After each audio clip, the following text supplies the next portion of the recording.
Hi, welcome to Exploring the Illusion of Free Will. My name is George, and today's topic is asking when a child gains it illuminates the incoherence of the concept of free will. Okay, and it's an interesting title, and we'll explain it. Before we go into it, I just want to briefly review why this matter of human will, this question of whether the human will is free or causal, is important. And naturally, our show's perspective is that all evidence, bar none, indicates that our wills are causal, so that free will is an illusion.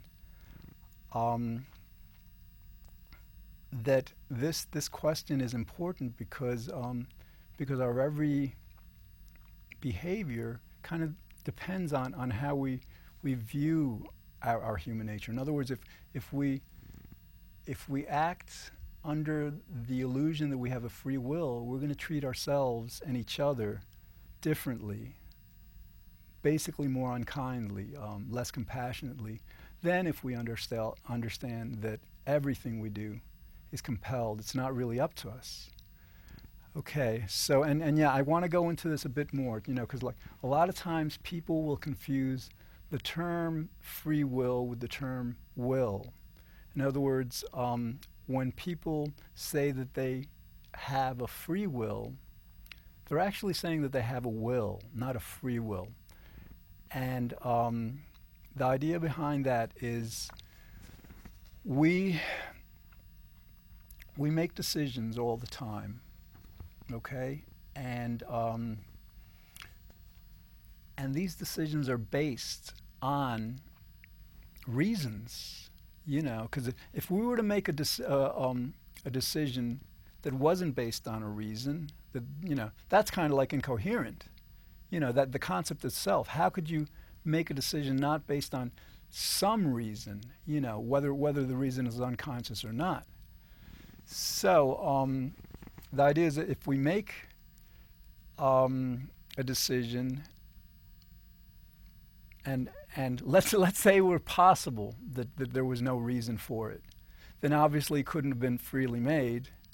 And if there is a reason for it, then that brings the idea of causation, of if there's a reason for the decision, then there's a reason for the reason, and then there's a reason for that reason, and then this cause and effect chain of reasons that go.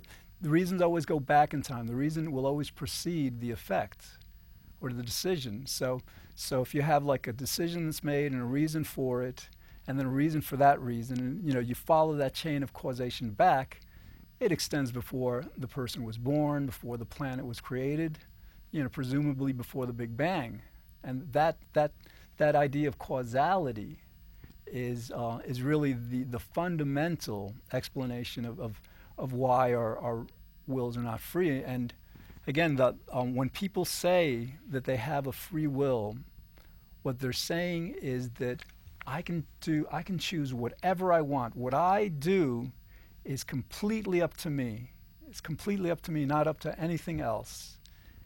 And so what we actually have is a causal will. It really isn't up to us. It's up to so many factors that are not in our control at all.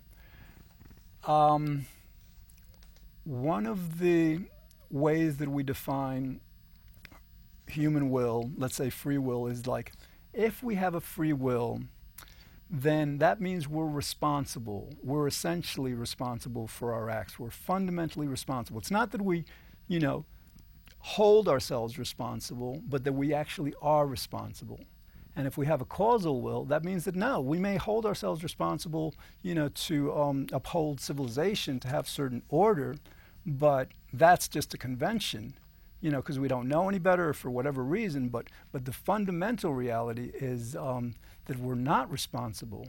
That maybe the universe, God or the universe may be responsible for our actions, and that's a question because the universe may not have a free will. That's beyond the scope of this show. We're going to do a show on that though, because that's a very interesting question. Anyway, so the idea is so if we're responsible for acts, and that's a definition of of free will, we have a free will if we're responsible for our acts. Then the question becomes, and this is the theme of the show.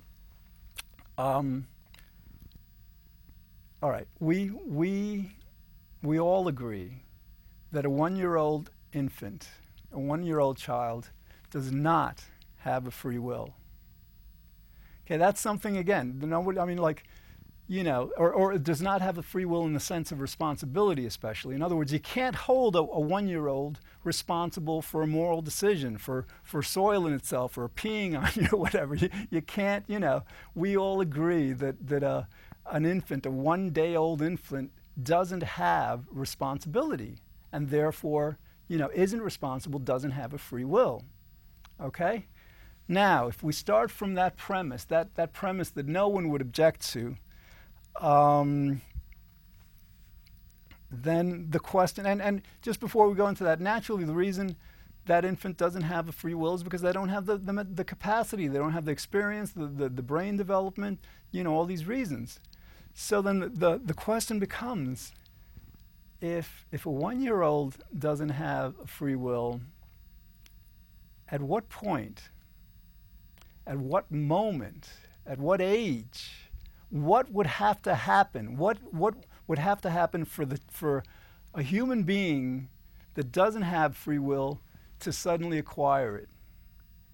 And that question is fraught with so much contradiction and confusion, because we might say, well, a child will develop free will when the child,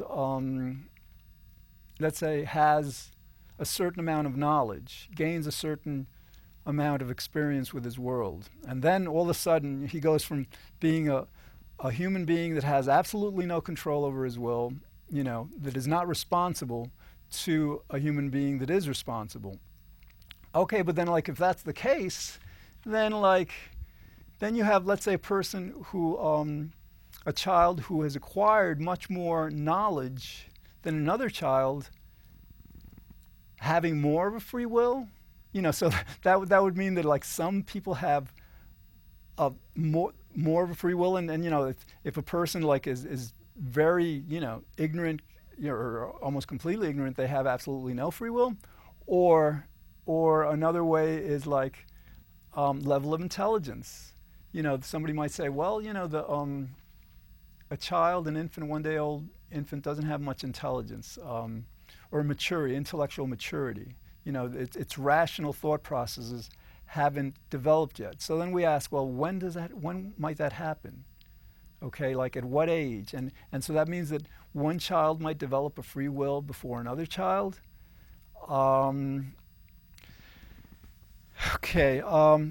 This asking that question just invites so many confusions. Then, what about a person who's brain damaged?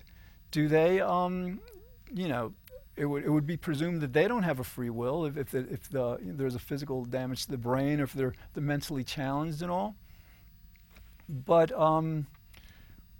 the very intriguing part of this question is relates to the moment that a child would go from not having a free will to having a free will. And again, this relates to causality. Okay, this relates to causality because it's not just about a child's intellectual development, amount of experience, maturity, etc. It's not just that. Those aren't the only things that prevent a child, an infant, a 1-day-old infant, from having free will. The other factor that is inescapable is that 1-day-old child, as with a 5-year-old child and a 10-year-old child and an adult, is within the physical universe that is completely governed by causality. Okay, that means in science, we understand that that causality is the fundamental process in the universe. Okay, without causality, there would be no change. Change is the fundamental process. In other words, change is like a molecule, an atom, a particle, being in one place at one time, then in another place the next moment, whatever. That's what change signifies, that the universe is not static. Okay, it changes, and the fundamental process that explains this change is causality, that things cause things to change, things cause things to happen, and everything has a cause.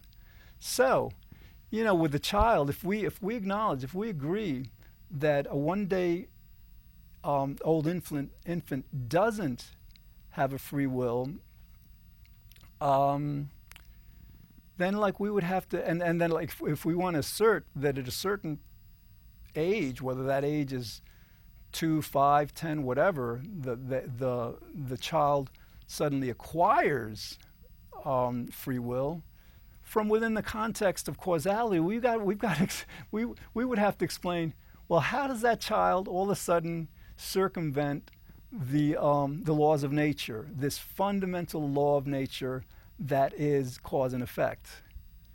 And as if you would like explore that, you realize that it's impossible. You can't have a child.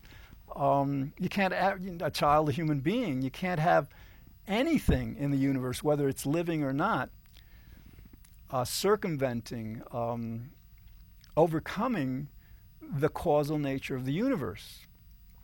All right.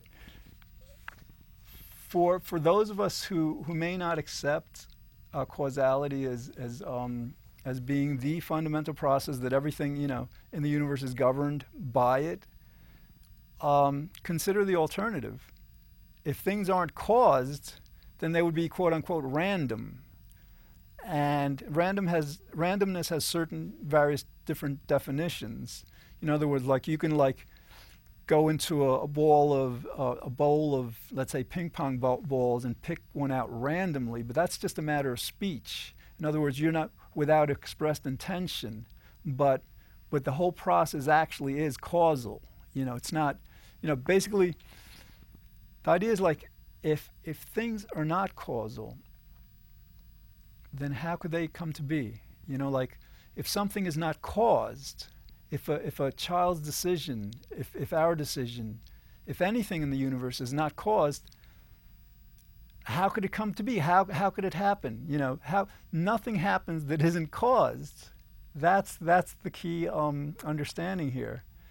So when you understand that, when you understand that everything has to be caused, including the causes of causes, then you understand how it would be pretty impossible for a child to go from not having a free will at 1 year old to, by acquiring, it's as if like acquiring more intelligence or more maturity, more knowledge or something, somehow would allow the child to circumvent this basic law of nature, this law of causality. Okay. So, all right. So I think we've gained an understanding of how, if we accept that a child, 1 year old, doesn't have a free will, it's pretty impossible that all of a sudden at a certain age that child would suddenly be able to have a free will.